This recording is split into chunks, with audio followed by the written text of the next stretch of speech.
at many things. I looked at what was required of a deputy president.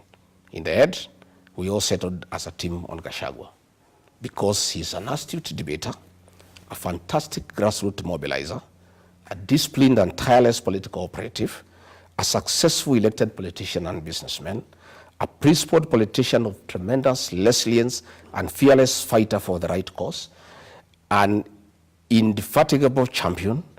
Gachagua is a self-made man, a politician of repute, and a public servant whose sole goal is to help others. Gachagua is a very passionate leader, a people's person. He speaks about the ordinary people and is concerned about matters to do with farmers. What I like about him is his passion for people issues. He's one of those leaders who are passionate about ordinary people. He's a living example of a true hustler. Then the president is here telling the people of the mountain, the man you gave me is a blackmailer. He goes to Western, he says man is a tribalist. He goes to Nyanza, he says this man is a primitive. Give me a break. You are talking to the same people. These same people are the ones he talked to when he wanted my services, when he wanted me to mobilize the mountain people, when he wanted to take advantage of my oratory skills to mobilize votes for him, when he wanted me to articulate people-based issues. Yet, when I say don't demolish houses for innocent people, he says I'm fighting his government. Yet, he was saying I stand for people issues. So I am saying that the mountain people, you can condemn once. You can't condemn twice. What they are saying, William Ruto, you successfully persuaded us to fight our own son, Uhuru Kenyatta.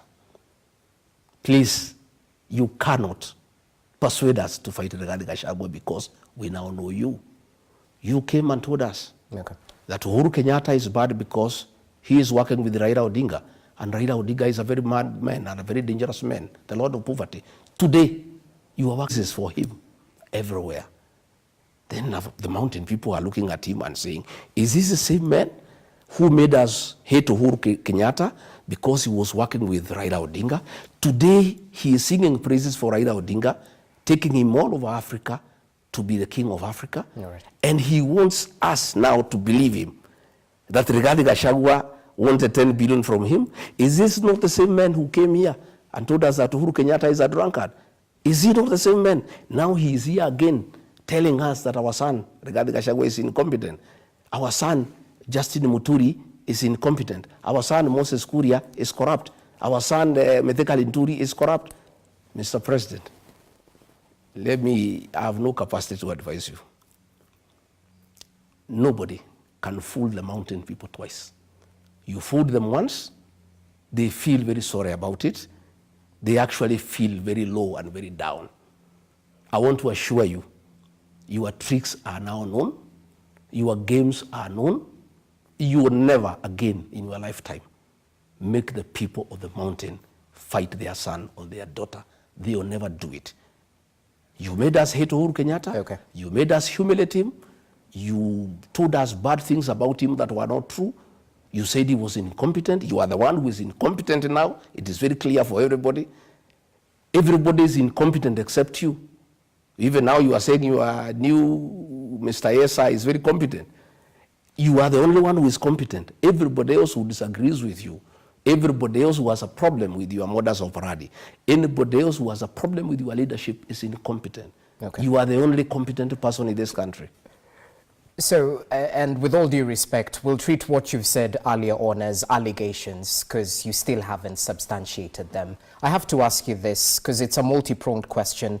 When exactly did your friendship, your working relationship with President William Ruto start, and when did the rain start beating it?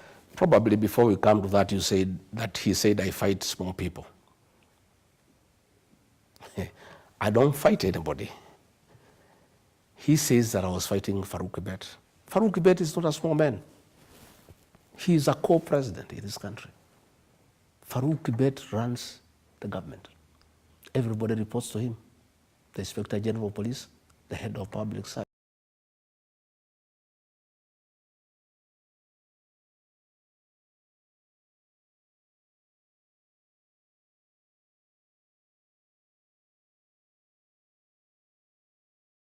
cabinet ministers. William Ruto issues instructions to cabinet ministers tremble at his very sight. So, Farouk Kibet wanted to give instructions to Rigathi Gachagua. Rigathi Gachagua was elected by the people of Kenya alongside William Ruto. There is no way I would have allowed Farouk Kibet to give instructions to me. And let me tell you, Rogers, Farouk Kibet was trying to run my office, make appointments for people to come and see me. And initially, I thought it's okay, maybe that's how William Ruto wants us to work, until I learned that Farouk Kibet was collecting money from people to come and see me, and I have nothing to give them in return. And I went and I told the president, Mr. President, I'm your principal assistant. Please, your personal assistant cannot give me instructions. And if you want to give me any instructions, you give them yourself and I obey them to the letter. But you cannot use your PA to order me around. And your PA is taking advantage to make money from people. And I told you, Mr. President, for your information, because I'm your advisor in this matter, I will be failing in my duty if I don't advise you and tell you what is happening. Okay. All the people Farouk Kibet is clearing to come and see you, he's collecting money. And there's hue and cry in town. And State House is getting very disrespected because it has become a center of corruption. All appointments of people coming to see you, Kibet is collecting money. And Mr. President, I think you need to check this. But if you want to continue with it, tell him to keep off my office. He is not going to make appointments in my office, and he cannot tell me whom to see. So can you substantiate this? Farouk Kibet is not here to defend himself. But the president raised a matter. You asking me for an answer? Yes, yes. See, I must give you an answer. But I'm not the one. I've never raised that issue. Okay. It's the president who raised the matter. I'm answering I'm just to the people of Kenya. countering what you've said. But You've said that he's the one. But I'm saying, Rogers, the president said that I'm fighting with small people. The answer is that Farouk Kibet is not a small person. So you're fighting big people. Fine. I was not fighting big people. Yes. I was telling the president, I'm elected. I'm not going to take instructions from your personal assistant. And I'm not going to allow him to push corruption in my office. If you want him to practice corruption in your office, you can go ahead. But you just said he was collecting money for people to meet with you. I learned the few people he had asked me to see. Later on, I heard noise in town that people are going to see the deputy president. Farouk has collected money on his behalf and he's not doing anything for us. That is when I got alarmed. I faced Kibet and he told me off. He said, I must make money. Hii serikali tumetafuta, mimi nimeumia na William Ruto miaka mingi. And actually when I talked to the president about Farouk Kibet, he said, wewe achana na Farouk atafute pesa kidogo ya kukula bana. Hii mtu ameumia na mimi miaka mingi, akipata hapa kidogo kidogo yuko makosa gani? So I'm the only man who would tell him off. Okay. When he says that I'm fighting small people, I don't know Itumbi. You can see the things he was writing about me. And Dennis Itumbi is the chief propagandist for William Ruto. Again, he's not a small man. This government of William Ruto is run by Itumbi and Farouk. This Itumbi, all these statements you see ministers issuing, like the one DCI has issued about the violence yesterday in Mweki. It's Dennis who crafts them. He crafts the messages, and you can see even that is language. He gives them to read. And my problem with that so-called small man is that they work in cohort with the president. And he hangs around State House. And if you have a discussion with the president and he doesn't like the way it is going, he sends him a text, and Dennis walks into the president's office and says, Mr. President, you are late for the next meeting. And the president brings the meeting to a closure. I had not realized that until I studied, I saw there is a pattern. And any time I had many issues with the president that were not pleasant, I would face him and say, this is not right, this is not good, and I would win the argument, and he doesn't like it, and he would like to bring a meeting to a closure. Somehow, Dennis walks in, and I saw a pattern.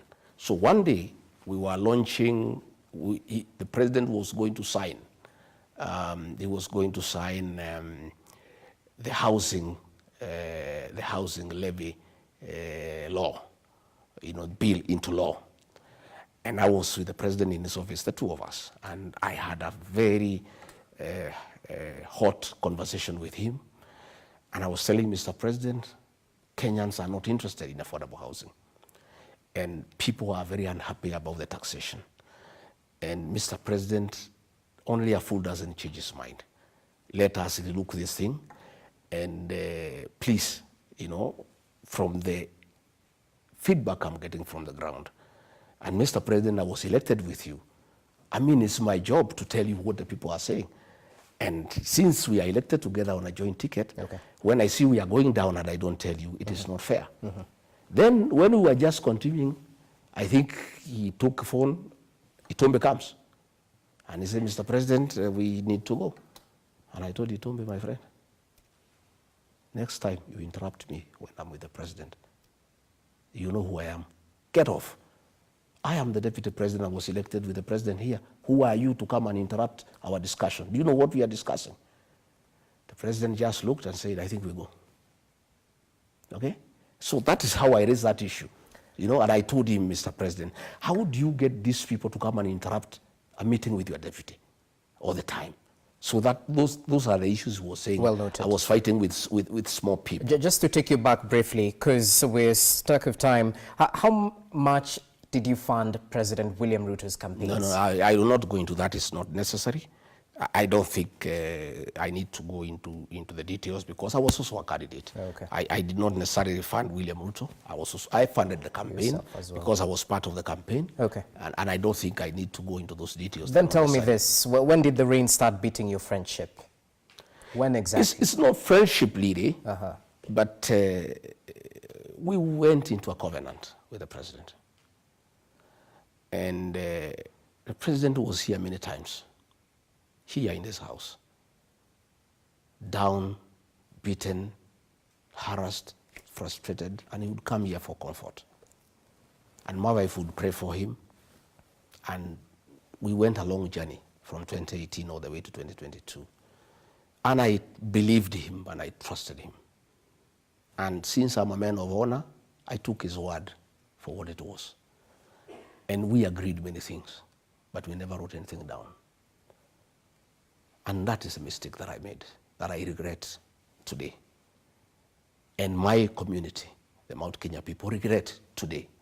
But they have forgiven me because William Ruto is very deceptive. To deceive Rigathi Gachagua is nothing because he deceived bishops, reverends, pastors, everybody, all of us, our whole community. A very respectable community were deceived by one man. So I fell for it, and we agreed many things. And I went into it blindly. But as soon as we came in, the man changed completely. And all the things we had agreed, he became very arrogant. He said he's president. He said he'll do whatever he wants. And I can tell you where I started finding things are not right is we had agreed on several portfolios for my people because we had agreed, much as I'm a national leader and I'll be your deputy to assist you to manage the affairs of this country, I'll protect the interests of the Mount Kenya people in your government because they have elected you and they give you 47% of the vote, and it was agreeable. And all the things we had agreed in terms of portfolios, interior, agriculture, water, lands, finance. He honored all those things.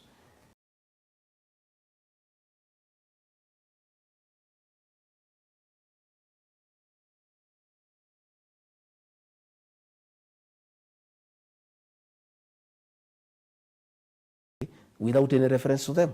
And I realized he had conned me and the community. So that's when the issue started. That is one of the issues. Okay. Number two, he keeps on saying people are tribal. He has accused me of tribalism. When we were appointing PSs, I asked him, since I was a public servant for a long time, we need institutional memory. These PSs are civil servants. Much as they served Uhuru Kenyatta, they are career civil servants.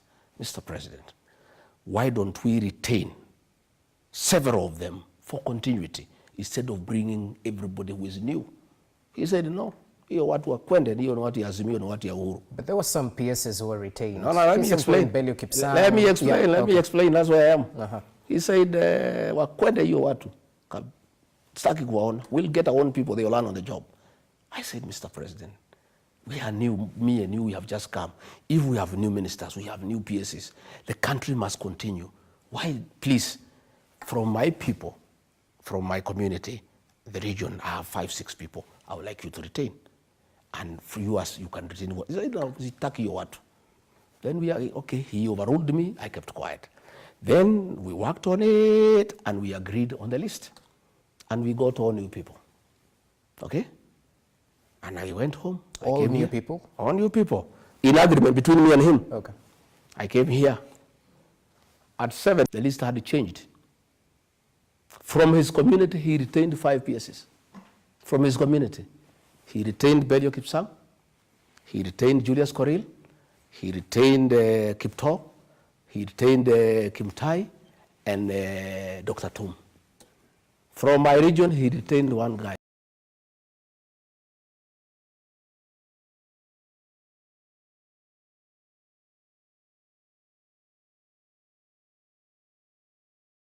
called Hinga.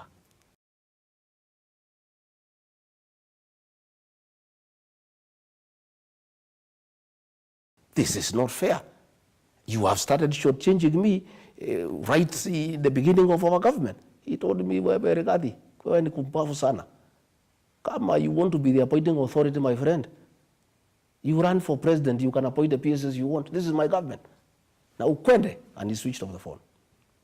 That is, and when I hear him that was talking, in 2022. Yeah, 2022. That was the second month in government.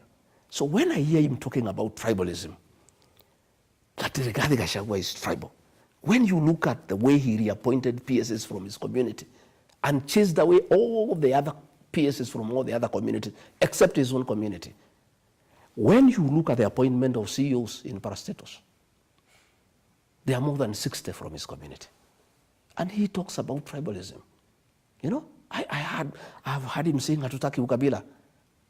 You know, hii Kenya ni yetu sisi wote. Sisi bana hatutaki ukabila. Munikubalie niunganishe wa Kenya wote. Hii Kenya ni yote sisi yote.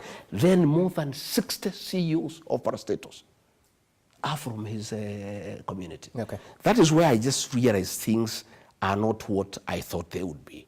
And when I tried to talk to him, he was very abusive. And I kept quiet because I didn't want to have a fight with him. I just, you know, played along, and we just continued, you know. And then along the way, he started purging people from my community. He wanted to get rid of the Commissioner General of KRI, Mr. Mburu. And I said, no, Mr. President, we agreed with you that 1 for 1. I mean, if you want to change Mburu because he was Uhuru's, you replace him with somebody else. He said, okay, no problem, let him go, we will replace him. When the replacement came, he took me around, he gave it to somebody else from another region, you know, and like that. And then we went to Earth Water, he sacked somebody called Engineer Thoita. Okay. Like that, we went to the sports fund, he removed somebody. With the time I realized that he had, in a very calculated manner, having a purge on my people. And I started now fighting back. And I would face him and say, Mr. President, these people from this region voted for you, 47%. You will not be president without their vote. They are asking me questions that I cannot answer. The issue of pending bills, 900 billion. People came to me to see me. And I saw him, I said, Mr. President, for us to improve circulation of money into the economy, why don't we make the payment of pending bills a priority? Sema hiyo watu ni watu ya Uhuru bwana. Hiyo biashara walifanya kwa Uhuru, waende watafute Uhuru walipe. I said, my brother, that was a government that was legal. It was not an illegal government even if it was headed by Uhuru Kenyatta. Mm-hmm. The liabilities of government under President Uhuru Kenyatta are our liabilities. Money that we have borrowed from foreigners, we are paying, even if it was borrowed Uhuru's time. Yeah. Even this money that our people have worked on, he said, no, wacha tufanye mambo yetu bana. And I just realized that the priority was to do new business so that people can have their cut. They didn't want to pay money for old business because they were not part of it. You know, those are some of the issues that started giving us problem and we went along. And thanks for clarifying that, because people might wonder where exactly did the rain start biting. But I have to be the devil's advocate here, Your Excellency, because at the end of the day, the people who still associate you closely with the head of state, since you campaigned for him vehemently before the 2022 general election, and thereafter, that's when, you know, this working relationship was a little bit skewed. To those who equate your complaints the same way as they equate those of a jilted lover, that since you faced the axe, now it's obvious that you won't go around praising the head of state. I didn't start saying I have a problem with him when I was asked. I started saying before, if you remember. On June 25, when policemen massacred our children, the president called a press conference and he did not invite me and say the agencies are criminals who are prisoners. The following day, as deputy president, I called a press conference in Mombasa. And I told him off. I said, these are not criminals. These are our sons and daughters. I had not been jilted. I had not been asked from office. I stood firm. And let me tell you, one of the issues I disagreed with the President William Ruto up to today, and I will never give in, was abductions and extrajudicial killings. I am a father. I am a Christian. I am a husband. I am a leader. I am an elder in my community. Children are our flowers. You cannot kill children because they're asking questions. And the questions they're asking are legitimate. That we are running down the country, that there is too much corruption, that we are not listening to the people. Those young Gen Zs were raising legitimate issues that I had personally raised with the president. Allow me to interject. And I can tell you, after that, he accused me of having been behind the Gen Z protest. Okay? And I said I was not behind the Gen Z's protest, but I associated myself with what they were saying despite being deputy president. So you cannot sit here and tell me that I've started raising these issues, you know, because we disagreed or because I left. You remember, in the Senate, there was an accusation against me that I had opposed evictions of people from Nairobi River. I raised that issue when I was deputy president. Sure.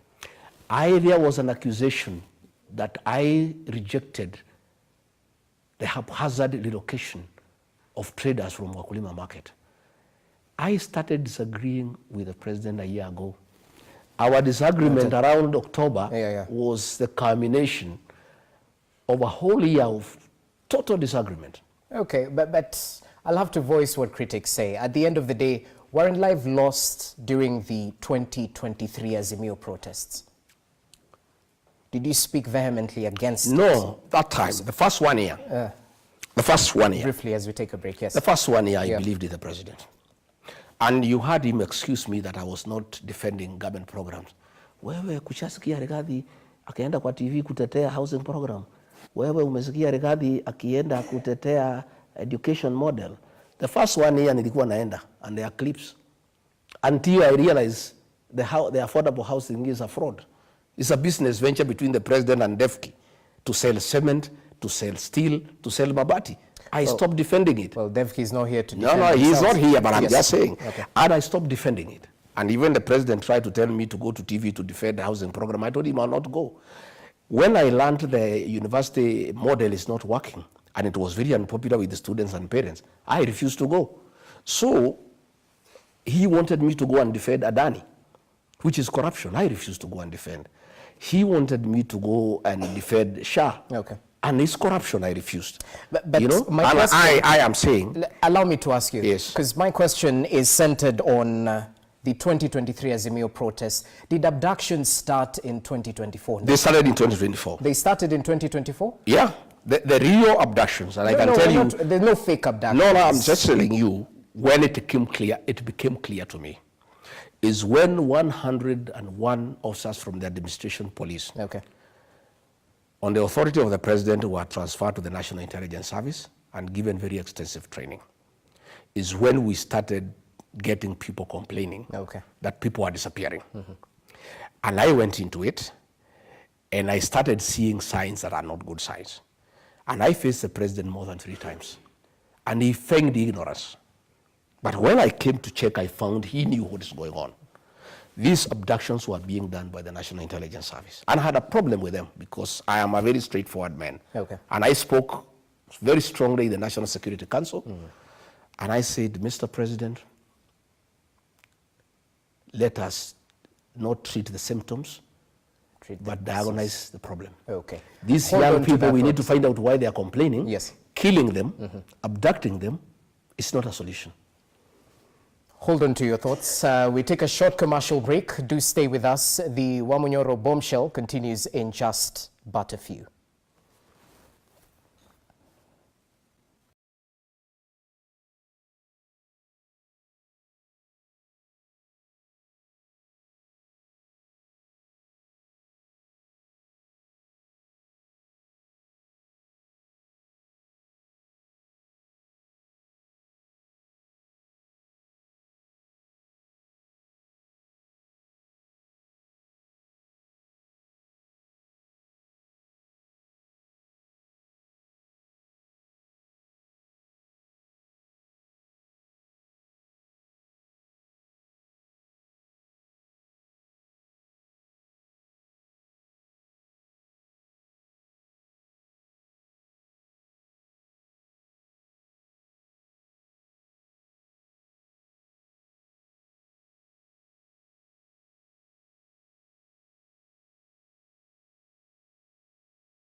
there's a rebel movement called RSF. And the leader of that group is called Hemeti, has been the vice president of Sudan. So in 2023, William Ruto called me to his office and told me that diplomatically, a president can only invite a president to visit him, and he has a friend who is a vice president, and he cannot invite him. So he wanted me to invite him on his behalf. I recall you said this. And he had a letter. Yes. I signed that letter, and Hemeti came, and we met, we discussed about Kenya and Sudan, but that was not the purpose of the visit. I took him to the president. Later on, I realized they are doing business. After some time, it became clear to me that the international community had placed international sanctions against Hemeti because of genocide, killing women and children, displacing people, and no other crimes against humanity. So President William Ruto called me again and told me to invite Hemeti again. And I told him, Mr. President, this is a butcher of women and children. And he is using our country through your friendship to bring gold from Sudan, clean it in Nairobi, take it to the Middle East, use the funds to buy arms to go and kill people in the Sudan. I told him, Mr. President, I am a father. I am a Christian. Just the way we are killing our children here through abductions, I cannot be party to what is happening in the Sudan, and I cannot invite Hemeti here because he's coming here to clean his gold here, sell it in the Middle East, buy arms, go and kill children. I said, I will not. He said, you must. You are my deputy. This guy is my friend. We are doing biashara. Do you know by him not coming here what I'm going to lose? I said, Mr. President, I'm not going to do it. I'm not going to invite that man here. So you invite him yourself or do whatever you want. He said, wewe Rigathi umekuwa mjeuri. I am instructing you to sign a letter here to invite a vice president of a country. You say you cannot. I said, I won't. This man has international sanctions against him. This is a man who is butchering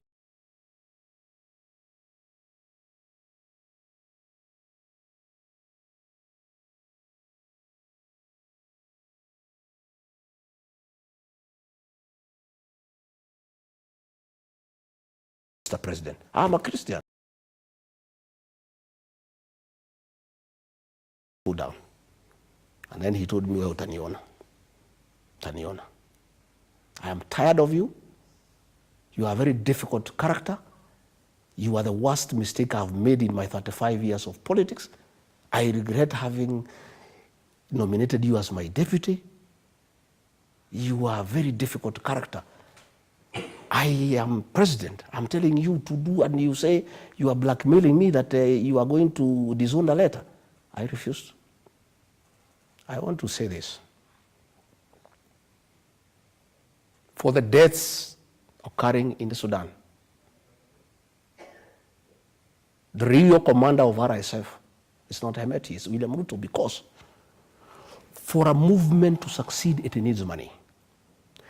The money from gold is being cleaned through Kenya to buy arms to go and kill women and children. And you know my next question would be to substantiate these claims. But I'm saying this guy was here, his movement was here the other day. That's in the public. Listen, no, I'm asking you. This man, there is international sanctions against him for genocide. True. He has been given a safe haven in Nairobi. He was here forming a government in KICC. That cannot happen without William Ruto. And I want to tell the international community. But the claims of doing business. No, everybody knows that he is selling gold through Nairobi. You may pretend not to know, or I'm not pretending. Don't shoot the messenger. Everybody knows. I'm just trying to find out. Everybody claims that the president is doing business. Everybody knows that why William Ruto is having relations with Hemeti through Nairobi is for the gold business. And the gold business, the proceeds are buying arms to butcher children and women. And I want to ask the international community, and I want to say I'm available to give evidence, and I want to tell the international community, it is pointless to levy sanctions against Hemeti. The person you need to levy sanctions against is William Ruto. And this thing of Sudan will be sorted out, because if there are sanctions against William Ruto, he'll stop entertaining Hemeti. Gold will stop being processed in Nairobi. There will be no money to buy arms to go and kill children and women. Number two. How is this gold being cleaned in Nairobi? Because unless you were party to it, that's what I'm trying to find out. I was deputy president. So should we treat it as allegations? I was deputy president. Okay. I know what goes on in this country. I have a lot of information. Even today, when I'm out of government, I have serious networks within this administration. There is nothing that goes on that I don't know. Okay, we'll treat it as allegations. Proceed. Again, yes. Another issue is Kosovo. Yeah? Very senior officers from the Ministry of Foreign Affairs came to see me because it had become apparent to everybody. Nobody in the cabinet can face William Ruto. I was the only person. So what was happening is that where people felt things are not going well, they would come and see me. They told me that internationally it is unwise for the Kenyan government to acknowledge or recognize Kosovo. And that will create us problems internationally. And they say, we want you to talk to the president, because none of us can talk to him because he's adamant that we need to recognize Kosovo, and it will create us international problems. And I went to see the president, and I said, Mr. President, senior officials from the Ministry of Foreign Affairs have come to see me over this matter. And he was mad. He was in a rage. He wanted to know who they are. I said, I cannot tell you because you'll fire them. But this is information. Please don't do it. It will soil our image. He said, go to hell. I am the president. I make decisions in this country. And if you don't like it, you can quit this government. And Rigathi, please, keep off foreign affairs. Fanya kazi yako ya naibu wa rais. I say, Mr. President, these are concerns that have been raised to me. This is about our image internationally. Yeah? And I think it is only fair that you listen to me. Only for me to come and realize later that the president and the president of Kosovo are having a business deal in Mombasa, over a hotel in Mombasa. Which hotel is this? Let me give you the name. It's just it's escaping my mind. Now we're talking. Okay. It's escaping my mind, and so because of commercial interests, yeah, by the president, commercial interest by the president, as a country now, you have heard what has happened. Zambia is up in arms, yeah. Moscow is up in arms, yeah. It's the Dolphin Hotel in Mombasa. The Dolphin Hotel is a joint venture between President William Ruto and the president of Kosovo. And because of the president's commercial and selfish interests, we are now in trouble with Serbia. We are in trouble with Russia. I mean, this is not right, you know. And he really hated me for raising that matter. Okay. And he was very bitter. Again, you know, he's also interfering with the DRC. And I can confirm that he is creating problems in the DRC through involvement with the M23 because of his interest in gold business in the DRC. And as the chairman of the East African community, William Ruto cannot solve any problem in this region because he is an interested party because of commercial interest. And that is why you found that our embassy in Kinshasa was attacked by the people of that country because of our involvement, you know, in the internal affairs of that country and involvement with the rebel movement against a legally established government. Right. So these are things that the president and I were disagreeing from time to time. Because I told him, you know, again, people from foreign affairs came to see me. I went to see him. Again, he really told me off, you know, and told me to keep off foreign affairs and leave it to him and the Minister for Foreign Affairs. I said, Mr. President, this has to do with the stability of our region. So I want to say to us, the international community, to put an eye on this country. We are not going to have peace and security in this region unless they rein in on the impunity of William Ruto and his appetite for commercial ventures in the region. Because of his appetite for commercial ventures, he's putting the country in an embarrassing diplomatic position and is endangering peace and security within the region. And these are things I raise with the president because nobody else could face him. Musalia cannot face him. Nobody else can face him. It's all trouble when they see him. Even when they know what he's doing is wrong, you know, nobody else can face him. And that is why he had to get rid of me, because I was becoming an irritant. You know, every time there are issues, I raise it with him. Okay. And yeah. So you've mentioned Dolphin Hotel, and we'll definitely try and look up at the ownership of that hotel. Oh, you'll never see it. It will be hidden. There's a lawyer called Adil. He'll have fixed the proxies. You will never get to it. But I've told you, yeah, let the president tell us that the president of Kosovo is not involved in that venture. Okay, and just to clarify, the DRC embassy was attacked due to the president's statement when he said he had called Macron the president from France. The real thing is his involvement. The real thing is his involvement in matters DRC and his dalliance with M23. Where's the evidence? At the end of the day, I'm a journalist. So I'll have to try and. You need to dig a little bit further. I've given you the angle. You need to do a bit more investigative journalism, and you'll come and tell me what I'm telling you is the truth. Okay, so in retrospect, because you seem to corroborate with what the former CS Justin Muturi said in an interview last week Friday, if I'm not wrong, where he said the president is irredeemably corrupt and is unfit to lead this nation. So from where you see it, how much has Kenya lost due to these dealings by the head of state? Well, Kenya has lost 38 billion shillings to Italians on Arol, Kimorel, and Itare Dam. President William Ruto says Muturi is incompetent. That is a lie. Muturi was a very competent attorney general. He's a patriot. He's a hero to this country.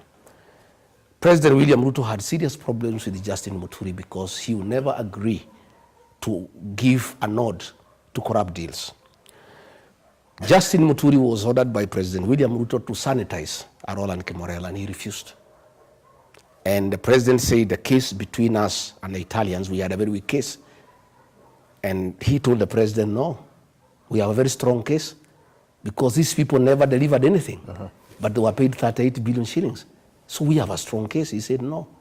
The criminal charges against those people were withdrawn by Nurdin Haji as DPP.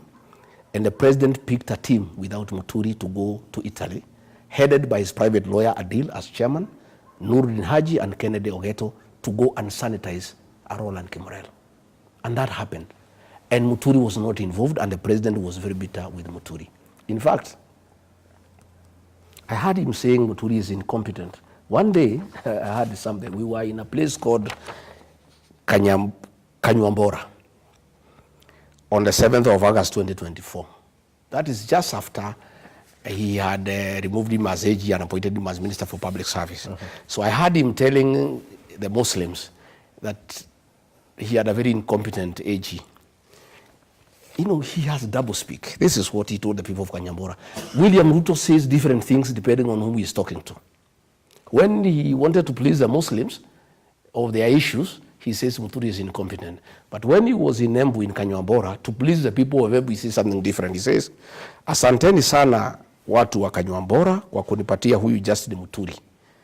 Amenisukumia sana mambo ya sheria. Sasa nimempatia kazi ya kunisimamia wafanyikazi wote nchini Kenya. He was saying how competent he is. One day, President called me and he was in a rage.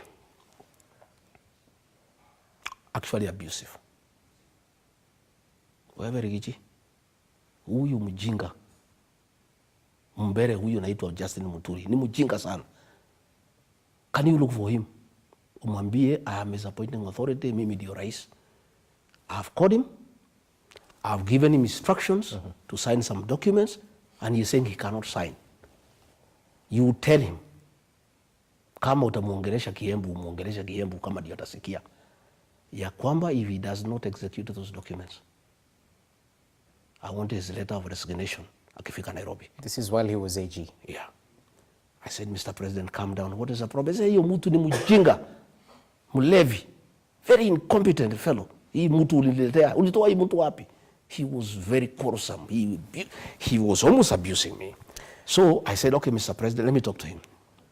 I called Justin Muturi, and the number was roaming. Yeah, AG, hey, where are you? He said, no, I'm in Dubai on transit. I'm coming from somewhere. I'm on the way back to Nairobi. I said, the president has called me and he's very bitter that you are disobeying him and there are things he has asked you to do and you are not doing. Why are you disobeying the president, Mr. AG?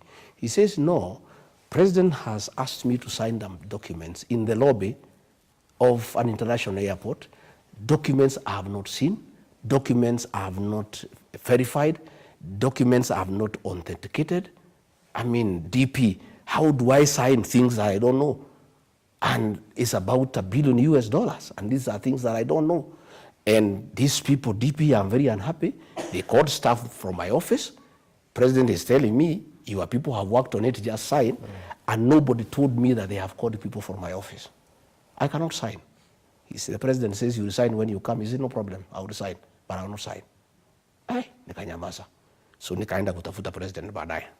Nikamwongelesha polepole nini, huyu Muturi amesema ya bana hiyo mtu ni mjinga. That man, where did we get this man from? He's a very difficult character and he is really sabotaging my programs. Hii ni maneno mimi nimepanga ya climate change, and now he is frustrating, I said okay, I left. So later on, after 3 weeks, Muturi came and see me. He said, muti ya nyumbani, hii kazi imekuwa ngumu. The thing the president was asking me to sign is a fraud. It's $1 billion US that is being brought to the country without going through the National Treasury, which is contrary to the PMF Act. This money is supposed to go to the Ministry of Environment without going through the National Treasury. I have done due diligence. The owners of that farm have criminal cases against them. And there are people who are involved in money laundering. And from my investigation, this is money laundering. I'm not going to do it. So I told the president what he has said. And he was very bitter. And do you know what has happened? Since Justin Muturi refused that thing, the talk of climate change, for the last 1 year, you have not heard the president talk about climate change. That 1 year, 2023, he was talking about nothing else but climate change. It was a scheme for money laundering. We were talking about planting 15 billion trees. That deal for $1 billion US was supposedly to plant 3 billion trees. These 15 billion trees was a fraud to bring in money in a country for money laundering. And since Justin Muturi, who in my view is a hero for this country, refused, you have never heard for the last 1 year, the Minister for Environment or the President talk about the 15 billion trees because it was scuttled by Justin Muturi. Again, the last one about Justin Muturi. Yeah. Why he is a hero? We were in Naivasha. And again, the President was mad that Justin Muturi had refused to okay a purchase of land for industrial park. And the president, we slept in Naivasha, we were in a retreat. He called me to his suite and he said, I want you to talk to this tribesman of yours. Na hii watu yako Rigiji wananisumbua kwa hii serikali. Hii watu ya mlima wananisumbua. Martha Koome ananisumbua, huyu Muturi ananisumbua, wewe saa ingine unaleta kichwa ngumu, niko na shida na nyinyi. Wewe ongea na Muturi, we want to buy 11,000 acres to jenga industrial park, tufungue Naivasha. Can you talk to him? I said, yeah, well, I have to look for Muturi. He said, no. I have told the president that it is illegal to get money from SFT. SFT is a settlement fund trust. That is money meant to settle the landless. He said it is not legally possible to use money for settling the landless people to buy land for industrial use. Yes. Again, he told me this land has not been procured competitively. I mean, how do you procure land for 8 billion shillings without any tender, without any due process? So you're single source. How do I, as AG, do that. He said, I can't do it. Okay. Again, when we were in Kakamega for a cabinet meeting, he was again mad with the AG because the then CS Health reported Muturi to the president that he has refused to sign a cabinet memo for the 4 health bills. And the health bill, and I again talked to Muturi. He said those bills did not originate from my office. As the Attorney General, all government bills must originate from my chambers, from the State Law Office. These bills were done in State House. I have no input.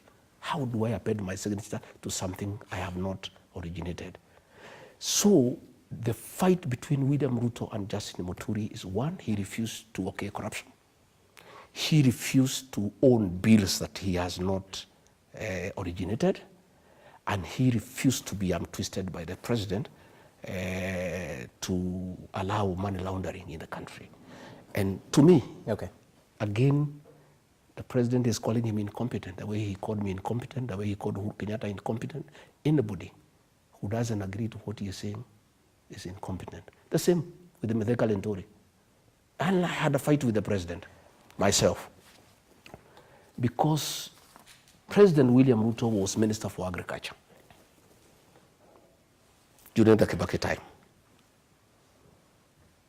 During Uhuru 1, that is the first 2-3 years, 2013 to 2016, Felix Kosgei, the head of public service, was the Minister for Agriculture. So when Mithika Linturi was appointed Minister of Agriculture, the president and Felix Kosgei were running the ministry. Mithika Linturi was just a flower girl in the ministry. And I can tell you, they wanted to fix him about fertilizer. All fertilizer is procured at State House. Yeah? The president determines to buy from who, at how much. It is the president who does that with Felix Kosgei. So when they were trying to fix Linturi, when they brought bad fertilizer, and I'll give you evidence, the one that you want, because I think this is important. A company called Maisha Minerals and Fertilizers Limited. This is Defki, who is a partner of the president. He is also into fertilizer, and he is the one who imported bad fertilizer. Okay. So when the report came from KEBS, saying this fertilizer is bad, President William Ruto ordered Linturi to allow the fertilizers to come in and forget about it. Then they wanted to arrest Linturi and take him to court for this fertilizer this year. And I told the president, you cannot do that. You know, Mithika Linturi is innocent. It is yourself and Felix Kosgei who are buying fertilizer in State House. In fact, as we speak today, I want to tell the Kenyan farmers, today there is no fertilizer and the long rains are here. Because fertilizer has not been prepared. Because it's the president himself who does it. He decides from who at what price. And this has taken time. Okay? All right. And again, finally,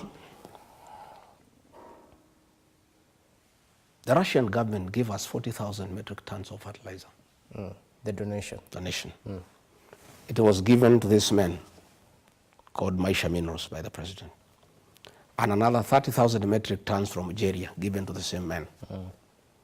They blended and sold it to government. A donation from Russia, a donation from Algeria was processed and sold to the Kenya government at the same price that we were buying fertilizer from. And I would like you, now that I have told you, go and ask the Ministry of Agriculture, the fertilizer that came from Russia as a donation, which farmers were given free of charge? The ones that came from Algeria, which farmers were given free of charge? The president gave it to Maisha Minerals, Defki, his friend, blended, packed, and sold to the Kenya government. They pocketed billions of shillings. That is why we are saying what Muturi was saying, it is true. You know, the president would speak in cabinet. Mimi, sitaki ufisadi katika serikali yangu. Na mimi, I will be merciless to anybody who is caught up in corruption. You know, people will just look at him because all the procurement in this government is done by William Ruto. In fact, in cabinet, Behind the scenes, because nobody could speak openly except me and maybe Muturi. The president in cabinet, behind him, is known as the principal procurement officer of the Kenya government. All decisions are made in State House, in fact, even in affordable housing. All the contractors are decided in State House. In fact, let me tell you, these markets you are seeing. As we finally. Let me tell you, these markets you are seeing. Okay. They are being built with money from the housing levy because we are not able to absorb money for the housing levy. And that is illegal, of course, because the money was collected for housing, but it's doing the markets. Why the president cannot agree to give this function to the counties? You know, markets are a devolved function. It's because of the procurement aspect. He is the one procuring the people who build these markets. And then when he finishes building, he gives them to the counties. I want to challenge President William Ruto. If you are not involved in corruption, President, make a decision tomorrow. This money for markets, transfer it to the counties. Let them procure, let them supervise, let them open the markets. You have no business, Mr. President. All right. Like now when he was in Central Kenya opening markets, he's not interested in the end product. Okay. His interest in this market business is the procurement aspect. And that is why, despite the fact that markets are a devolved function, the president cannot let go because he's micromanaging the procurement of markets for his own gain. He's the one who negotiates with the contractors. In fact, why the president has no time to fix this country. He spends most of his time on procurement. Well, the president, of course, is not here to defend himself. Neither is Maisha. No, you look for him and ask him these questions. Due diligence, yes, and please. Definitely uncover, as is our work as the fourth estate. So all things said and done, you seem to be hinting to the fact that commercial interests supersede the national interest in this country. Absolutely. This is a commercial government. The government of Kenya, led by President William Ruto, is a transactional government. It's a commercial government. Everything is driven by commercial interests. Even while you diplomacy, international relations, local issues, markets, roads, everything is commercial. E-Citizen, my friend, when we came in, the president was very mad that E-Citizen is in private hands. After some time, shares exchanged hands, and the president ordered that all government services be onboarded. He stopped talking about the private people. 70% of E-Citizen is owned by private people. Your guess is as good as mine. Ask Adil, he'll tell you who are the owners of E-Citizen, who is the owner of Fuliza. Today, so they're the ones benefiting from that 50 shillings. That 50, any time you use E-Citizen, the Madrins at State House have your money. This government is a money-making machine, and there is no national interest. There is no concern for the people of Kenya. And we may reach a point we may ask the people not to pay taxes, because it is a government, everything is an enterprise. You know, there is nothing that is being done for national interest. And everything starts and stops with William Ruto.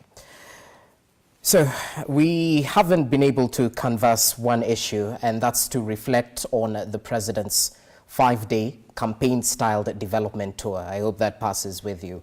Because at the end of the day, there was so much tension before his visit. There was speculation that perhaps the ground might be hostile. But we saw the crowds in their numbers welcoming the president. Some leaders were jeered and booed. But that notwithstanding, critics argue that you might be losing your grip on the Mount Kenya region, that perhaps the decamping of the Maragua Member of Parliament, Mary Wamaua, is a writing on the wall of things to come. How would you respond to those? Well, to start with, yes, the president was welcome in the mountain, and we asked the people to let him come and talk to them. I heard him saying he has a 20-year history with the people of the mountain. If that is true, he has not understood the people who are his friends for 20 years. If he had taken time to understand these people of the mountain, he would know that they hate betrayal, they hate deception, they hate lies, they hate being misused. And probably he had genuine friends, they would also tell him, when those things fall occur, there's no remedy. But the people of the mountain are very intelligent people. Okay. And they don't fight, they don't shout, they don't throw stones. They are just nice guys. And we agreed that we have a political problem with the president, but we also are very practical to acknowledge that he is president until 2027, God willing. And we must relate with him one way or another. And in our own way, because we know how to converse. We don't do it in public meetings. We are very silent. There was an agreement and understanding among the mountain people that our relationship with the president going forward is commercial and transactional. And the people of the mountain are business people. We said if anybody has some money to bring to us, we take it, because even when you own a shop, you don't have to like your customer. What is important is if he has money to pay you. So we asked our people, come out and welcome the president. You saw the number of buses, the mobilization, the borders, 3,000 each, the dancing women, 2,000 each. Allow me there to was interject. There was too much money. Because there are claims of mobilizing financially. The president's men yesterday disregarded these claims. No, that is okay. But you saw the clips. You saw people being coached what to say. You saw money changing hands. I didn't see. That's what I'm asking. Might you have the evidence? I'll give you the clips. You have seen people saying we were promised 2,000, we were given 1,000. But we are saying it doesn't matter. The president is happy. He got good photographs. He got good options. And that is fine. He's welcome again in August. And if possible, let him come in December. We need him because we need money for Christmas. He's most welcome. The people of the mountain have made some serious decisions. Those decisions cannot be changed by anybody. They cannot be changed by anything. And we are not fighting. I am not fighting with the president for the control of the mountain. I heard he said he's the king of the mountain. Let him be the king of the mountain. And if he's the king of the mountain, he did not go around. He should have just used his chopper, go to the Lenana Peak and pronounce himself as king. If he wants to be the king of the mountain, let him proceed. About, I don't know, MP decamping from where? The people of the mountain don't follow leaders. It is the leaders who listen to the people and where they want to go and align. That is what I do myself all the time. So she listened to the people and decided to decamp. I'm saying, if that is what the people told her, that's what I'm saying. Okay. If that is what the people told her, it is fine. But what I know is that the people of the mountain are not led. They tell the leaders where to go. So if the president believes he has the ground in the Mount Kenya, he's the president. If he believes he's the kingpin of the mountain, so be it, as we are not bothered. All we know is that we have agreed on how to go politically. The people of the mountain have told me that we made a mistake to go to an election without our own political party. They have said that will never happen again. They have asked me to form a political party, a national one, which I have done, which will be announcing in May. That is what they have told me. Again, they have told me that they will not agree to be divided, and our vote will go to one basket. That has been agreed. Again, they have told me they are aware the president wanted to isolate us, and that is why he had a meeting in Mount Elgon, where the MP for Webuye announced where the president was there, that they will unite everybody to isolate the mountain. They are aware of that, and therefore they have told me to look for friends, and I'm doing that, and things are going on very well. About what will happen politically, that is a story for another day. Let's keep on observing. Okay. And are we asking the president? He came to the mountain. People of the mountain welcomed him. Nobody disturbed him. Nobody jeered him. Of course, his cronies had a very difficult time in Nyandarua and Lari and Githunguri. And why they had a problem in Nyandarua, Lari, and Githunguri, those three places are unique. Nyandarua is the home of the Mau Mau struggle. Lari is where we had the Lari massacre. Githunguri is where the independent church started. That's where this struggle for independence started. The people of the mountain had a big problem with the traitors and collaborators than the white colonialists, because the collaborators and the traitors made them suffer a lot. The people of Nyandarua and Lari and Githunguri cannot stand traitors. That is why you saw that reaction. Okay. They didn't have a problem with William Ruto per se, in terms of showing that they are unhappy. But people who have betrayed the community, the people of Lari, the people of Githunguri, the people of Nyandarua could not hide their feelings. And as we finalize on this, just briefly, you mentioned that the mountain has left the Kenya Kwanza administration, specifically the UDA party. To the rest of the country who are watching the masses and the claps and some instances of boos and jeers, does it poke holes into your submission that the mountain has truly left the mountain? I don't know. That is subjective. But let me also tell you, even William Ruto, yes, where he sits, if he is honest to himself, he knows he was talking to his money. He was talking to his money, and a man can do what he wants with his money. He could have put the money in a big heap in State House and talk to it, or decide to take it to the people, give them, and put them together and talk to them. That is his decision. Okay. And he can come to the mountain. The meetings will be as big as he wants, depending on how much he wants to invest. The quality of the meeting, the clapping and the cheering, will be determined by what he wants to invest. We are business people in the mountain. We are commercial people. Our relationship with the president going forward is transactional, is commercial. And it is him to determine that relationship for now. How does he want to relate with the people of the mountain? There is only one thing that is not transactional in the mountain, the vote. That is never sold. Okay. But clapping, attending your meeting, saying sawa sawa, that one is, those are services that are freely available to anybody. Well and good. As we finalize this chaos that erupted at a church service in Mwiki just yesterday, where you were in attendance, we saw a group of unidentified men storm the sanctuary, briefly halting the event, and they were demanding payment from you. Yes, nobody was demanding payment. If you saw in the morning, even before we left for Mwiki, a blogger who blogs for the president had already indicated that we shall be having a problem for people demanding money. Okay, he had already said in the morning, and it is there. We'll show it to you. Even before we went, okay. He said that we are going to Mweki, and people will come to demand there for their money. So the people who arranged the goons, the governor of Nairobi, they gave them a narrative to say that they're asking for money. I got this information the night before.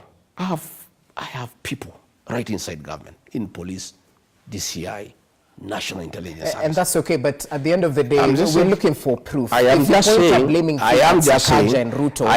saying, when I got that information, I've heard DCI saying that the police were not aware we were going.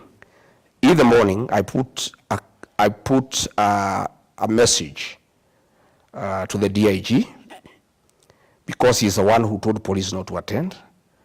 And I put the message at 8 o'clock, it is here. So he cannot say they were not aware because I told him. And I told him exactly who has arranged this violence. And I told him what his role is in the matter. And it is not the first time goons are being organized against me. If it was the first time, they organized goons in Limuru. Today I've heard this year say they are investigating. Limuru, it happened in November. Nobody has ever been arrested, despite the fact that the people are known and they were there in pictures. They attacked me in Shamata in December. An inspector of police who threw tear gas at me, he has never even been transferred. In Nyeri during the ACK, goons that are known were there. So what is happening is that the president has been cheated by his cronies here in the mountain. That the mountain can come back if you get rid of Rigathi Gachagua. He is the one who is inciting them. And if Rigathi is not allowed to move around to incite the people against you, you can recover the mountain. So let's do everything possible to make sure he doesn't go anywhere. For his information today, I want to tell President William Ruto, I don't need to have to go anywhere for me to talk to the people of the mountain. The people of the mountain have a way of communicating without going to a public rally. And decisions are made and agreed on, and that is what is happening. When you decided you are coming to the mountain, we communicated people to come out in thousands and pick your money, and that is what happened. I have a way of talking to the mountain people without going there. Probably he can lock me out of the rest of the country because I don't know how to communicate to those people. But for the mountain, it's an exercise in futility. Okay. And I said, when I was told, the people who told me were advising me not to go. They told me the gangs there will kill you. I said I will not cancel. If they kill me inside the church because I'm a member of PC, I'll be a martyr. And I'll go straight to heaven if I'm killed in church. And I said I cannot run away. I'm not a coward. I'm a son of the Mau Mau. And when they came, I want to thank the Christians. The men did what we do in our community. They rise to defend the women and the children.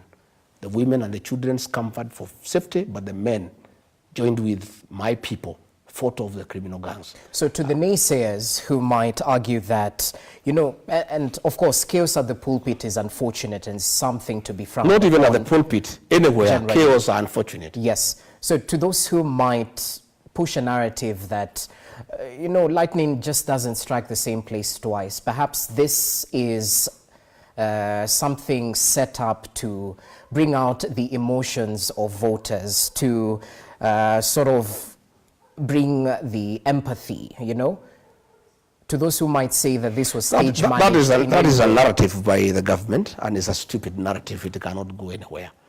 When we were attacked in Limuru, it was in broad daylight, everybody was there. They almost killed me in Limuru. When I was attacked in Shamata, everybody was there. President William Ruto used to say that there are no fools in this country. I don't know at what point he changed his mind. He thinks they are fools. You cannot fool all the people all the time. People know that the government is organizing violence against me, and the people who are unhappy with what is happening in the country.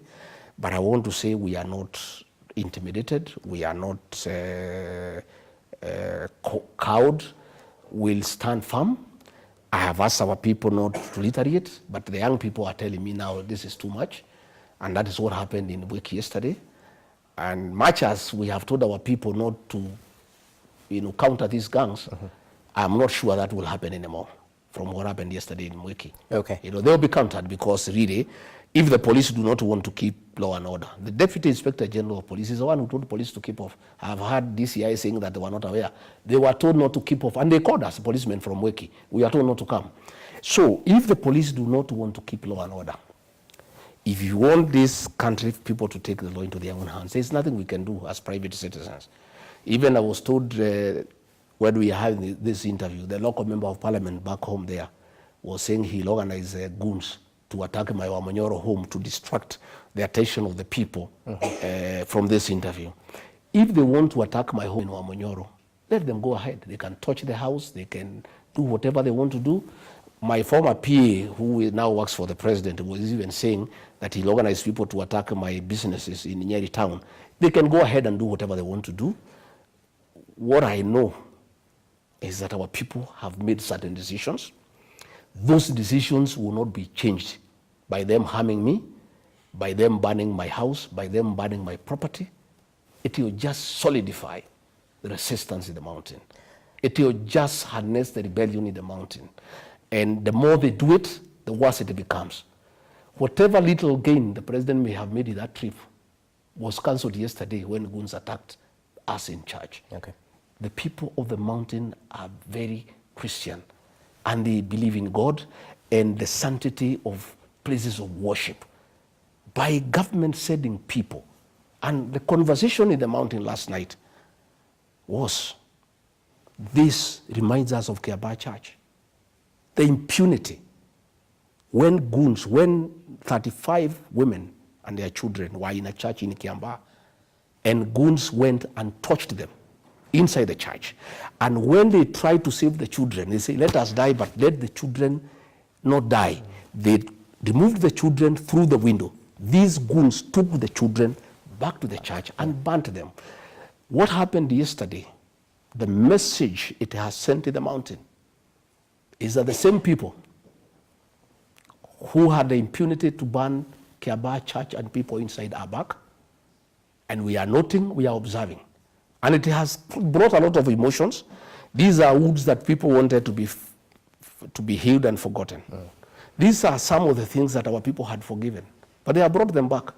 The minute you said Goons inside a church to kill Rigathi Gachagua and to kill Christians, you automatically bring the memories of Kiambaa Church and what these people did to our community in Kiambaa. Okay. Yes. Well, we'll definitely try and reach out to the Madeira Member of Parliament, Wamombi, to get his side of the story, because you've made allegations touching on him. But briefly, your analysis of the relationship between the church and the state as we finish off on this matter, because you were part of the Kenya Kwanza administration that used the church to rise to presidency. You've said previously, as you were deputy president, that the church and the state are the same thing. You take care of the same people. So do you hold the same views in regard to... Yes, we do, and that is why the church, as the conscience of the nation, must also be left to play a role.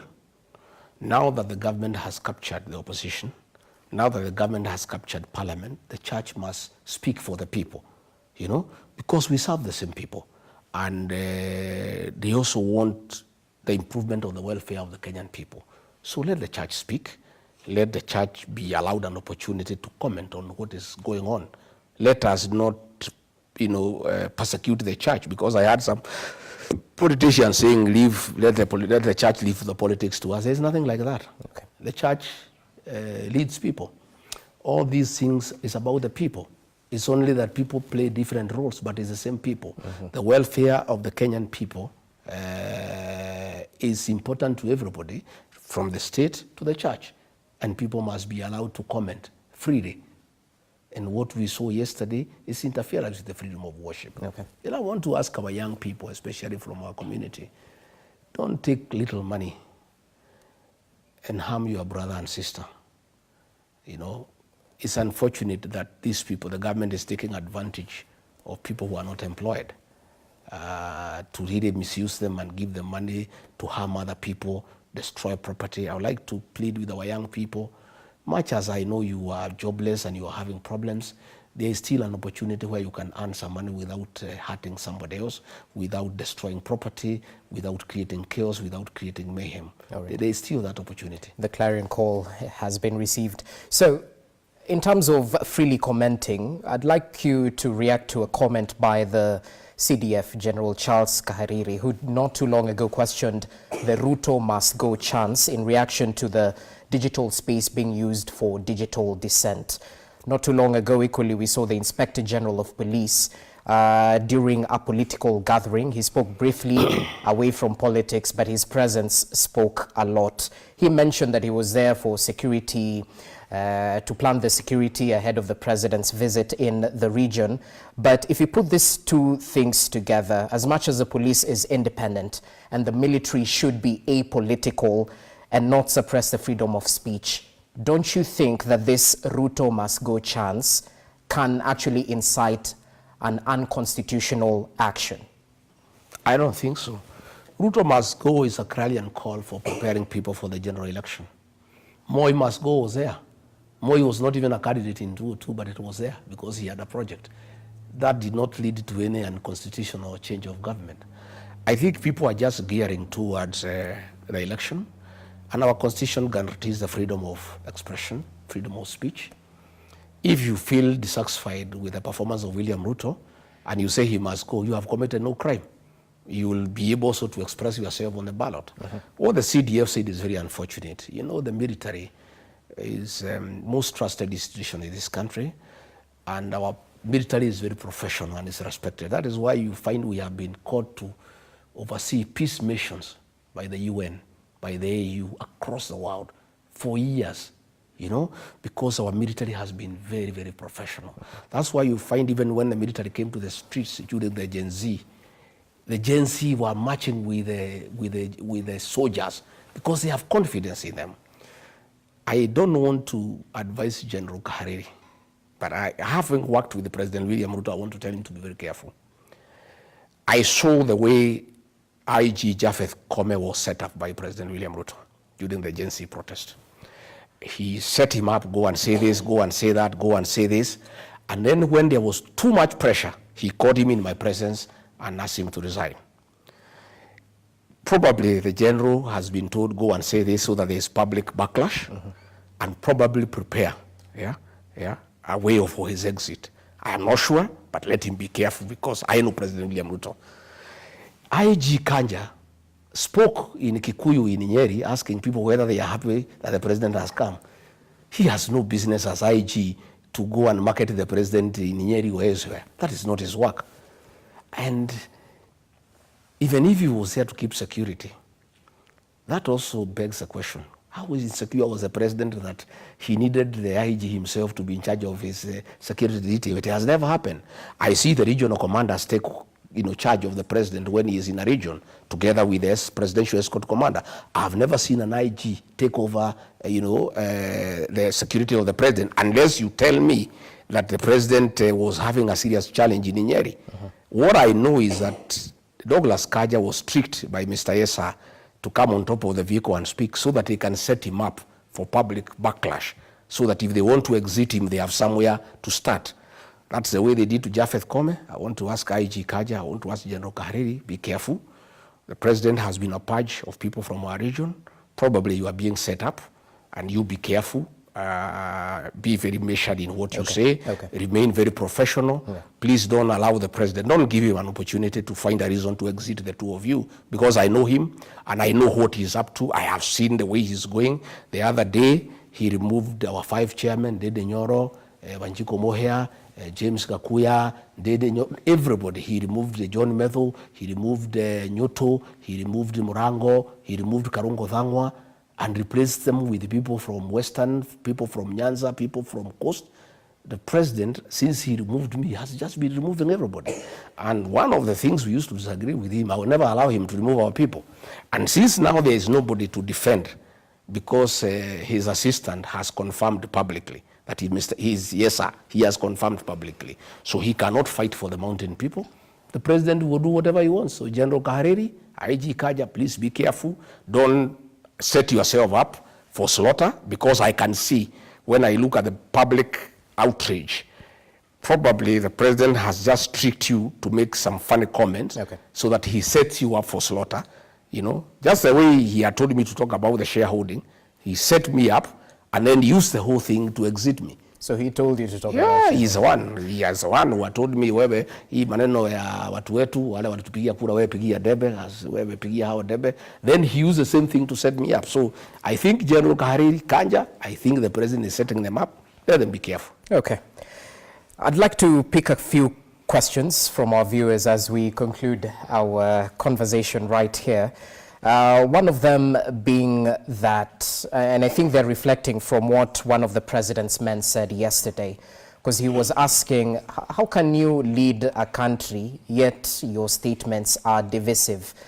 One of our viewers is asking that he's heard so much about the mountain and not about Kenya in general. So they seem to be putting you in that tag of a regional kingpin, yet you're playing in the national politics space. Let me tell you.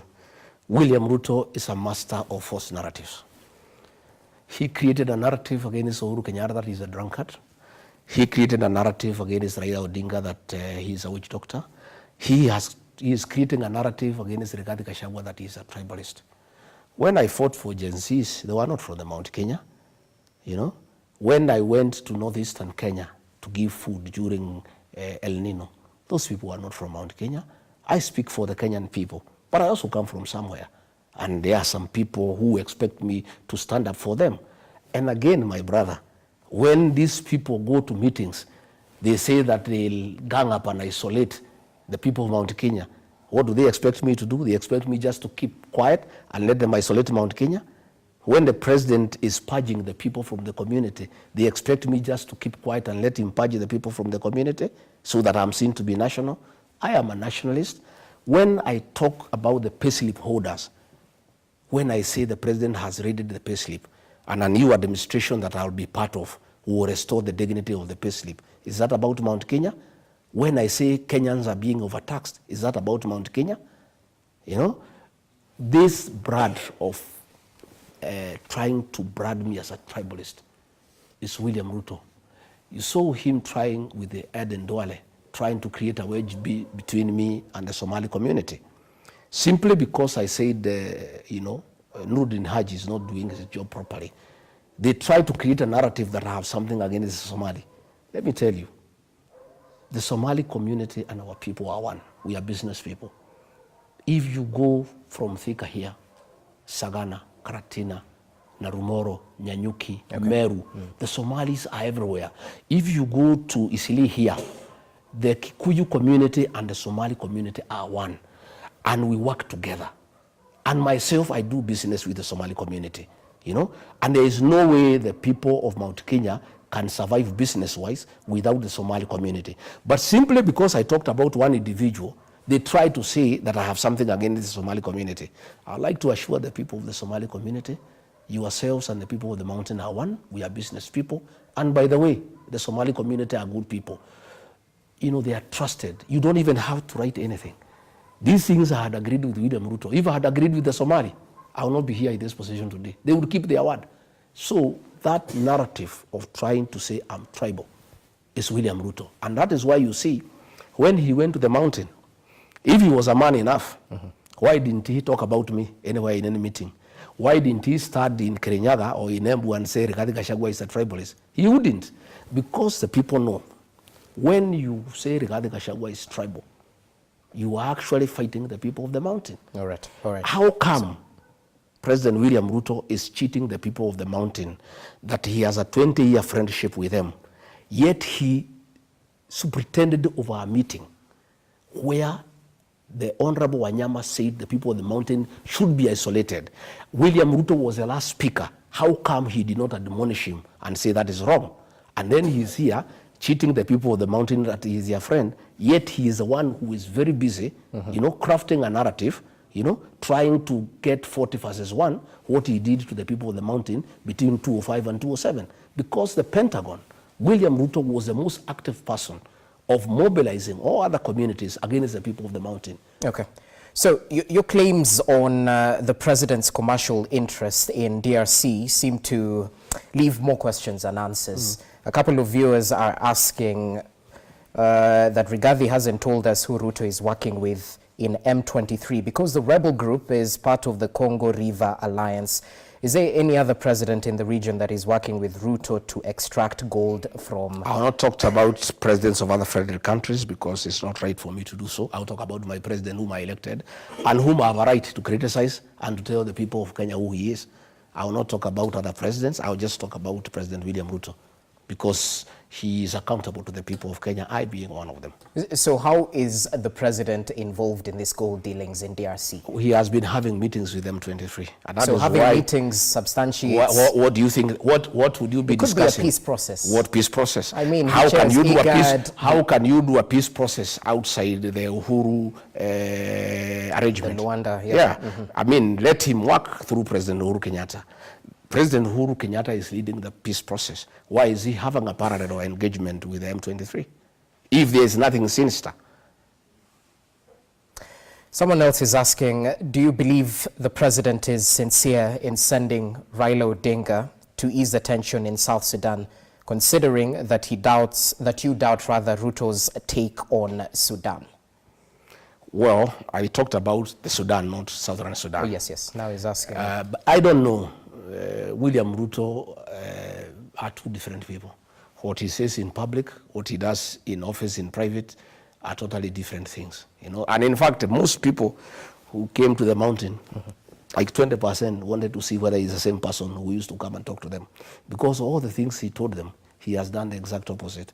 You know, he went to a place there in Laikipia West to open a classroom done by KDF, but the cost of going there, 9 choppers at a cost of about 4 million shillings. More than 200 vehicles. You know, the personnel, the per diem, the whole thing would have put up about 5 schools. You know, people are just looking at him. You know, he went to Nyanyuki, you know, market, and the market was closed from morning to evening to wait for him. What used to happen during the Moi era. And he was not coming to do anything because he's not an engineer, he's not an architect, he's not anything. You know, when he went to Meru, you know, to open a sewage that he had opened 7 years ago in Maua, instead of going to Nithi Bridge and giving a practical solution, because that is what he promised the people. Well, he said before the 2027 election it will be done. But he had said 6 months. And he should stop telling people about to have faith in him. He made promises. You know, if somebody, you know, lets you money and you say you pay by this date, if for whatever reason you cannot pay by that date, you give him a good reason. But you don't get irritated when he says you are dishonest. You know, William Ruto is saying that we should believe in faith, that since he said you do it, we should have faith that you do it. No. Leadership is about being pragmatic, is being practical. He is the one who set the timelines. Nobody set for him. When he said you do need the bridge within 6 months of being sworn in, he's the one who gave that commitment. He should have gone back to the people of Meru and said, hey, I made a commitment for 6 months. It's not possible. Now he's saying he will do it before 2027. What the people are saying, not just in the mountain, but across the whole country, you know, they are saying, don't say it anymore, just do it. You know, and they are saying, do what Mwai Kibaki did. Don't come to inspect projects. Don't come to launch. Do it, finish, then come. Mwai Kibaki, when he did Thika Road, and it was done, you know what he did? He just drove through the road to Othaya. Yeah, no fanfare, nothing, just to see and enjoy that the road is smooth. Let all these projects be finished. Yeah, then when they are finished, he can come and launch. You know. He went to a place to launch, 4 posts in a pickup. You know, I mean, what is that? Transformers. Those are things that the assistant county commissioner can do, because the cost of moving a president, my friend, the cost of moving a president, it's so enormous, and in what he is launching, his movement surpasses. Yeah, the actual cost of what he's going to see. You find that this cost of this trip that he did in the mountain is in excess of 1 billion shillings. Yeah, that money would have finished most of the projects that are stored when you're seated in the road. That, but yeah, anyway, no. We are looking at it. We know the cost of the choppers, the cost of the vehicles, the per diems, the money that was fed for buses, the one for giving border guys, the one for giving women and dancers is in excess of 1 billion shillings. Then let me ask you this. Because the president said during the Mount Kenya tour that the people will examine all of the politicians in 2027. He added that he will be ready for that political test since he's preparing for it through the actualization of promises that were made. 2.5 years plus some change down the line in this Kenya Kwanza administration. How far are we in actualizing the promises that you and President William Ruto made to the Republic of Kenya? You can ask me that question. Okay. I'm not part of government. Me, I can just tell you that most of the promises have not been kept, and the people are angry. And even when I was in office, they were telling me, and I'll raise the matters with him and he'll be very offended. But are Kenyans being too hard on the president? You yourself said you found a dilapidated economy. At the end of the day, the expectations are so much, but the reality but is you see the problem. The finances that I thought was the position. But when I saw the money was available the way it is being used, like now, the other day, supplementary 2, we gave 10 billion shillings to the National Intelligence Service, purportedly to restore peace in the region. And the president is the one who is causing problems in the region. But that money is not for restoring any peace. That is money for the president, is what he is using for campaigning. That is money that is meant for development. 10 billion through the list is what the president is drawing. And they drew a lot of money that 1 week through accounts held by National Intelligence Service. We have people everywhere, cash money, and it's going for that. So what we are saying is, whatever little money that is available, people want to see something. People are being overtaxed, but they are not seeing a corresponding service that will match the taxation.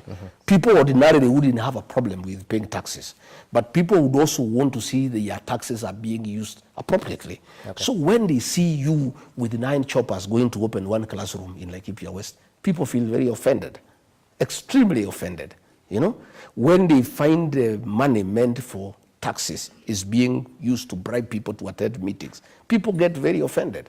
But they still take the money because the money is already out there. In any case, even if they don't take it, it will be taken by somebody else.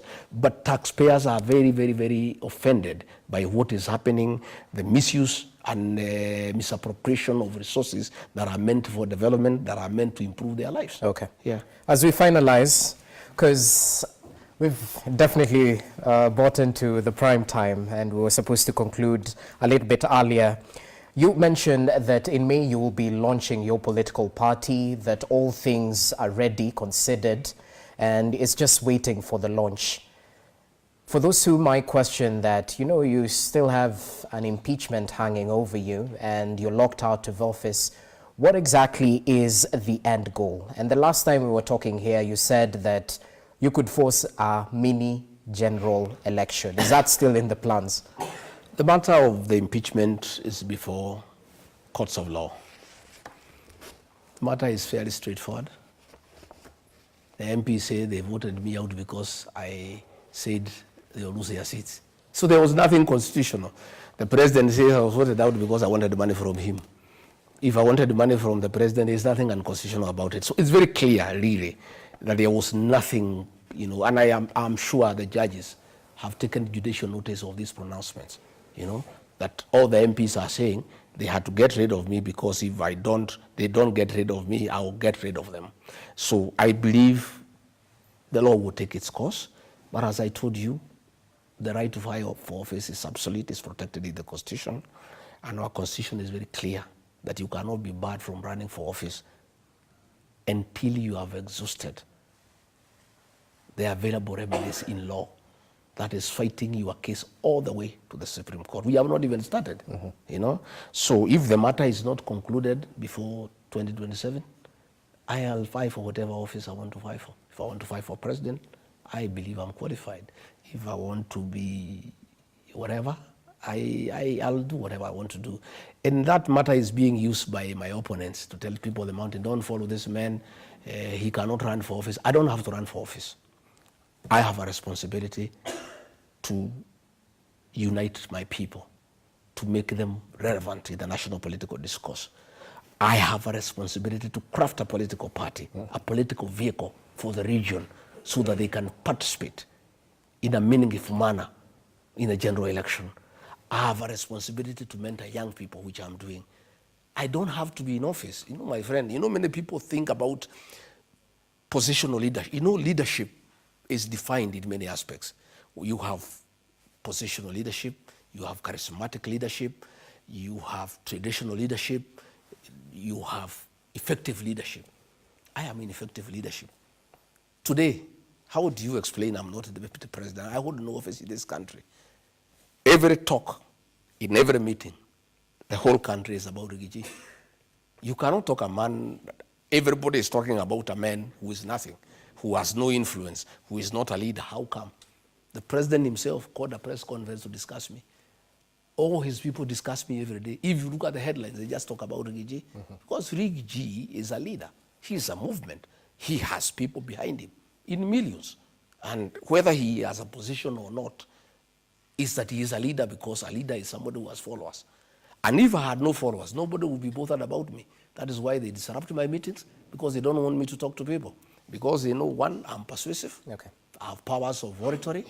I have a way with the people. I have the language with the people. I am convincing. And I have effective leadership. And I carry people along with me. And I've just said to you what William Ruto talked about me.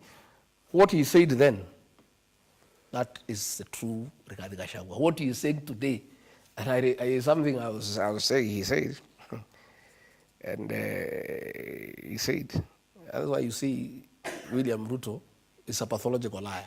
He said, I will not allow my deputy to be disrespected, particularly by junior staff. Disrespected or humiliated, and I've committed myself in writing. That is what exactly he did. These people he's saying I was fighting, he's the one who was sending them to disrespect me. And they would come from his chopper, they abuse me. They are standing on top of his vehicle, they abuse me. Even I was looking today at the issue of Moses Kuria.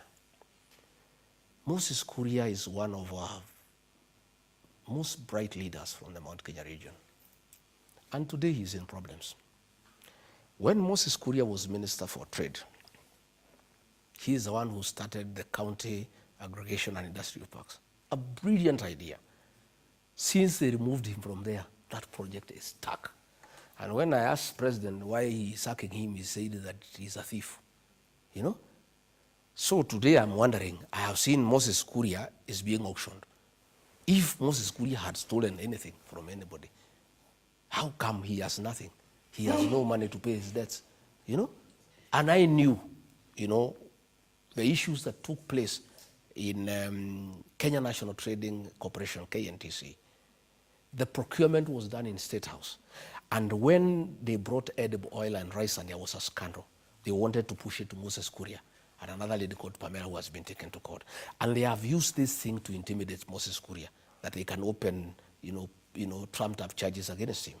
But I really want to ask a question. I was asking myself, if the way the president told me he removed Moses Kuria as minister because he was corrupt, how come today that Moses Kuria, today the court allowed these things to be auctioned? If he had money he had stolen from the ministry, he would be able to pay his debts. Again, the president did not want any leader from the mountain who has a brain, who is principled, and who can do anything. That is why he got rid of Rigathi Gachagua, Moses Kuria, Methekali Nturi, Justin Muturi. But you're talking about Moses Kuria, who's the economic advisor to the president. I am saying you cannot remove. So he's not getting rid of. You cannot get a man as minister and make him an advisor. That is a joke. It's like chasing away a wife and making him a maid in your house. It's very disrespectful. Okay. But I want to say, yes, Moses Kuria, you cannot replace Moses Kuria with William Kabogo. It's an insult to the people of Kiambu and the people of the mountain. Moses Kuria is a brilliant mind, and I can tell you this idea of KIPES that Moses Kuria came up with. Had the president allowed him to stay as minister for investment, trade, and industry, today, those things will be working. And we will not be having the situation we are having with avocado, with carrots, with potatoes. Yeah? But because he's a brilliant mind, yeah, he had to be edged out and given some peripheral job there, who advised me on this and that. And Moses Kuria cannot advise William Ruto. William Ruto takes no advice. William Ruto advises William Ruto. When you hear that you are presidential advisor, you just get a salary and know what to do. He cannot listen to any advice from anybody. Tell me this, are there any commercial interests in Haiti deployment? Because we've definitely seen a couple of casualties and there was some progress at the initial phase, but it seems the gang-related violence might be surging in Haiti. I sat with the president when he made a decision to take our policemen to Haiti.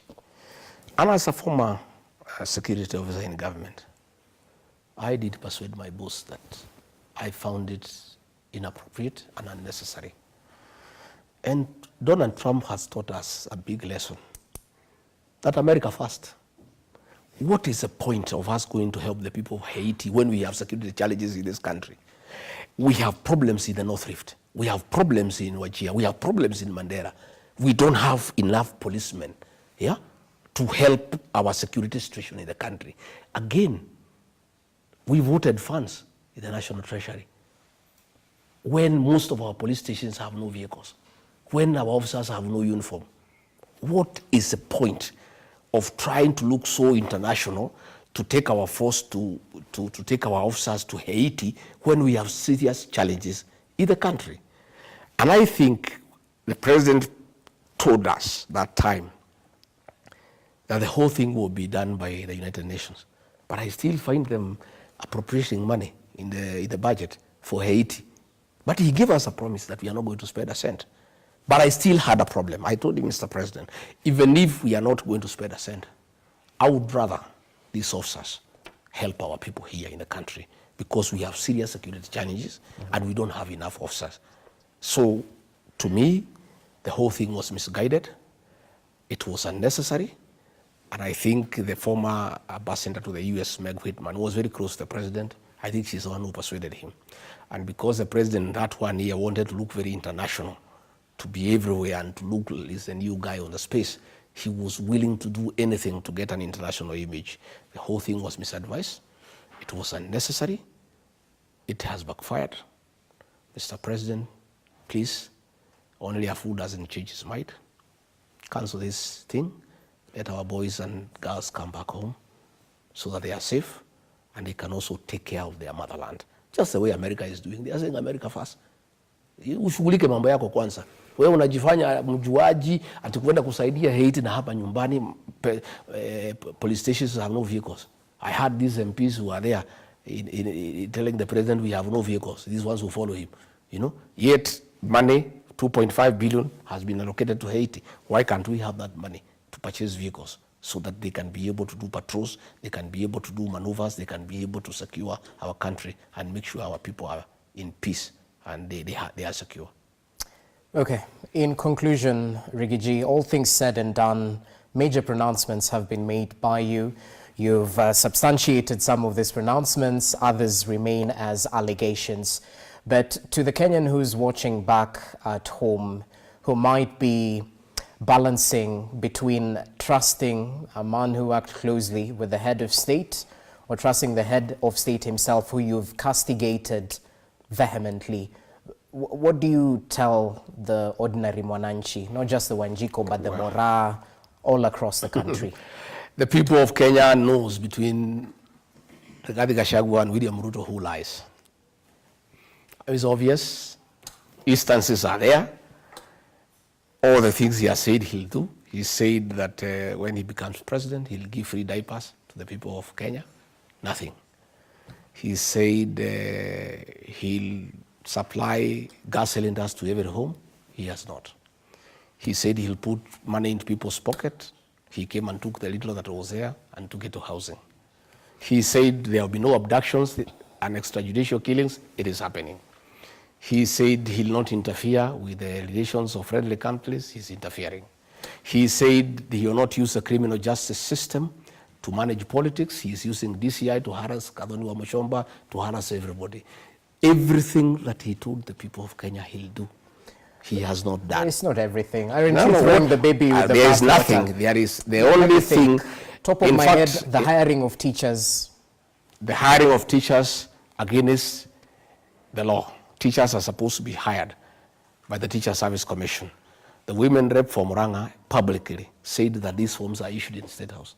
So the president is hiring teachers because he's the one who is hiring teachers. I've told you, he's doing all the procurement. He's the chief finance officer. He's the chief accountant. He's the chief employer. Even as we speak today, they are trying to change the law to take over the functions of the Public Service Commission and give them to Felix Kosgei as head of public service so that he can employ people from State House. You know, the Constitution says to change the functions of the Public Service Commission, you need a referendum. But through a back door, they want to remove the powers of the Public Service Commission, transfer them to the head of public service, so that just like he has hired all the CEOs from his community, all other public appointments will be managed by his tribesmen, and he'll hire his community. So we are saying all the things that he said he'll do. He said there will be no tribalism. He is practicing it. He's accusing us of articulating it. Me, I have said, take care of my people.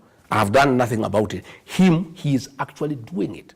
You know, doing it. I want you to go and look at the list of the CEOs of parastatals, my friend. Yeah, just look at it and tell me. If given the chance, wouldn't you do the same? No. I'm saying even if I did, even if I did, I would not pronounce myself that I don't do it. Me, I have said I fight for my people. I don't hide about it. Him, he says he is for the whole country. I don't want tribalism. All of us are part of Kenya. This is broad-based. But the actual implementation of appointments is skewed towards his community. And it's in black and white, you know? And he does not even pretend about it, by the way. He doesn't pretend about it. So I am saying, between me and William Ruto, don't even ask me that question. Ask the people of Kenya. They know who is lying, who lies every day. And people are tired of these lies. And you have heard everywhere, wanasema ni uongo, uongo, uongo. And there is nothing the Chief of Defense Forces can do about it. There is nothing the Director General of NIS can do about it. They just have to let the people of Kenya be. All right. Kenya is a democratic country. There is freedom of expression. If people say Ruto must go, General, there is nothing you can do about it. If you want to help the president, sit him down and tell him to correct the issues that have annoyed the people of Kenya and why they are saying he should go. Don't treat the symptoms. Treat the disease. Find out where is it that the president has lost the people of Kenya. Why is it that a man who was so popular 2.5 years ago, a man people believed in, everybody now is saying he should go. And if you go to social places, everywhere in the whole country, you know, they were trying to say it's a mountain issue. It is not. It is across the whole country. The other day, they were here in the Nyayo National Stadium. The people from the mountain don't go to watch football. It's the people of Western, the people of Nyanza. The whole stadium was just saying Ruto must go. You saw the other day in Kisii when Shabana meeting. If you go to all these nightclubs at night, in Kisumu, in Nakuru, in Mombasa, The chant is the same. And there's nothing the general can do. You just let the Kenya people be, allow them to express themselves. And the way the president said, and if he means it is good for the country, he said that he'll subject himself to a test. And if the people think he has done a good job, they allow him to continue. If they think he hasn't done a good job, he'll go back and do farming. Mr. President, that is the spirit. So don't abduct young people when they say you should go, leave them alone. Because you have said yourself that you are willing to go home if you don't perform well. So these people who are criticizing you, let them be. If it's Rigathi Gachagua, he is doing his politics, stop sending goons to harass him. You know, don't disrupt his meetings. Just be true to what you said, that you are willing to subject yourself to a test by the people of Kenya, and you'll accept the results. But don't harass people who are of the opinion that you have not done a good job and you should go home. All right, just leave them alone. Okay, well noted. That's a parting shot, a good place to end this particular conversation. Thank you so much, Rigathi Gachagua, for your time, for your input in this deliberation we had right here. And we'll definitely look upon you to substantiate some of those allegations that you've made in the full of time. Asante sana. Asante. That's how we wrap up this conversation.